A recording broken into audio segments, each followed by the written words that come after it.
Soc la Nova Cardit i fa 2 anys, quan en tenia 28, em van diagnosticar càncer de mama amb metàstasi. Aquest estiu m'han operat i amb el meu amic Elias i molts d'altres que ens han ajudat, hem organitzat Radiopati, un cicle de concerts al pati de casa durant les 3 setmanes que rebia radioteràpia, amb el qual hem recaptat més de 13.000 euros per a la recerca de la metàstasi en col·laboració amb l'IRB Barcelona.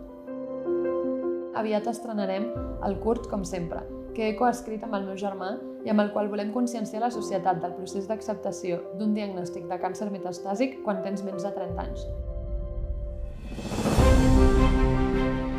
El que m'agradaria compartir és que les pacients de càncer convivim amb aquesta malaltia durant tot l'any, no només el 19 o el 13 d'octubre, i que el que més necessitem és més inversió pública per part de les institucions per a una millor prevenció, una atenció sanitària de qualitat que asseguri un abordatge integral i més investigació que ens permeti viure més anys i amb més qualitat de vida.